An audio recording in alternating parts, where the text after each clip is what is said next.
আসসালামু আলাইকুম, আমি আসাদ আবির। আমার বাংলা হেল্প চ্যানেলের পক্ষ থেকে সবাইকে স্বাগতম।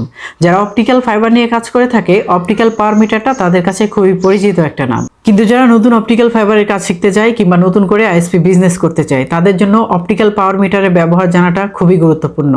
আজকের ভিডিওতে অপটিক্যাল পাওয়ার মিটার কি, এটা কিভাবে ব্যবহার করতে হয় এবং এটা কিভাবে কাজ করে, এই বিষয় নিয়ে একটু জেড আলোচনা করব। আশা করছি ভিডিওটি যদি আপনি শেষ পর্যন্ত দেখেন তাহলে এই বিষয়ে একটা ক্লিয়ার ধারণা পেয়ে যাবেন।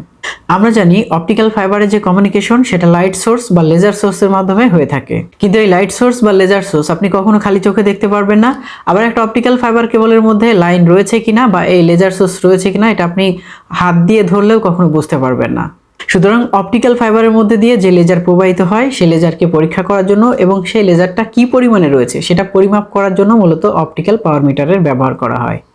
সুতরাং উদাহরণস্বরূপ যদি এটাকে আমি বিদ্যুতের তারের সাথে তুলনা করি, একটা বিদ্যুতের তারের মধ্যে কারেন্ট রয়েছে কিনা সেটা দেখার জন্য একটা টেস্টারের প্রয়োজন হয় এবং কি পরিমাণে ভোল্টেজ রয়েছে সেটা দেখার জন্য একটা ভোল্টমিটার বা অ্যাভোমিটারের প্রয়োজন হয়।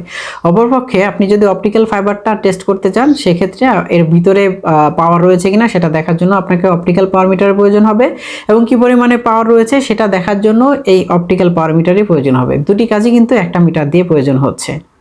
এই হচ্ছে একটি পাওয়ার মিটার। এটি বিভিন্ন ব্যান্ডের এবং বিভিন্ন সাইজের কিন্তু হয়ে থাকে। আমি যে ব্যান্ডটা আপনাদেরকে দেখাচ্ছি এটা হচ্ছে সেন্টার ব্যান্ডের। এই ব্যান্ডের অপটিক্যাল পাওয়ার মিটারটা সবচেয়ে বেশি ব্যবহার হয়ে থাকে।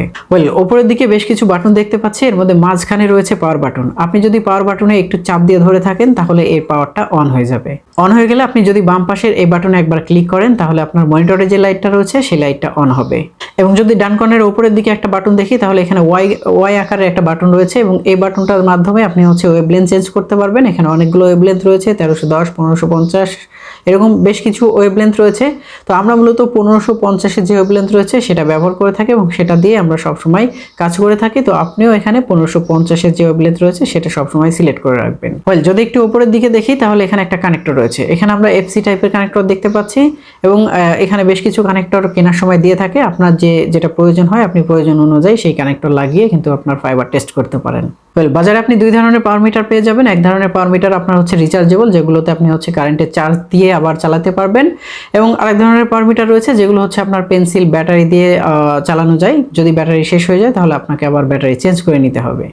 এবার আসুন এটি কিভাবে ব্যবহার করতে হয়। এটি ব্যবহার করা খুবই সহজ। আপনি জাস্ট অপটিক্যাল পাওয়ার মিটারের যে কানেক্টরটা দেখতে পাচ্ছেন, এই কানেক্টরের মাথায় যদি একটা ফাইবার লাগাতে পারেন তাহলে আপনি বুঝতে পারবেন যে এই ফাইবারে লেজার রয়েছে কিনা এবং কি পরিমাণে ফাইবারের লেজার রয়েছে। তবে লেজার সম্পর্কে আপনার বেশ কিছু ধারণা থাকতে হবে, যেহেতু আমি আগেই বলেছি যে একটা অপটিক্যাল ফাইবারের যে কানেকশন সেটা লেজারের মাধ্যমে হয়ে থাকে। আর আমরা যেহেতু অপটিক্যাল পাওয়ার মিটার দিয়ে সেই লেজারটাই মাপবো, সুতরাং আপনার অপটিক্যাল পাওয়ার মিটার যদি বাইরে থেকে কোনোভাবে কোনো লেজার পেয়ে থাকে তাহলে সেটা কিন্তু সে শো করবে।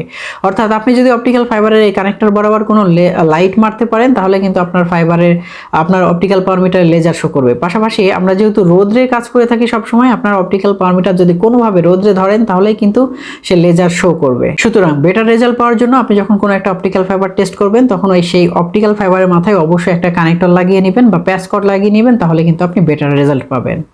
পাওয়ার মিটারের কাজ শেষ হয়ে গেলে আপনি মাঝখানে যে পাওয়ার বাটনটা দেখতে পাচ্ছেন, জাস্ট এই পাওয়ার বাটনের উপরে প্রেস করে ধরে রাখলেই কিন্তু আপনার পাওয়ার মিটারটা অফ হয়ে যাবে। যদি আপনি কখনো পাওয়ার মিটার বন্ধ করতে ভুলেও যান তাহলে সমস্যা না, এটি 2 মিনিট পরে কিন্তু অটোমেটিক বন্ধ হয়ে যাবে। তো এই ছিল ভিডিও। আশা করছি ভিডিওটি ভালো লেগেছে। আর ভিডিওটি যদি ভালো লেগে থাকে অবশ্যই চ্যানেলটা সাবস্ক্রাইব করতে ভুলবেন না। পাশে থাকা বেল বাটনটি অবশ্যই বাজিয়ে দিবেন পরবর্তী ভিডিও নোটিফিকেশন পাওয়ার জন্য।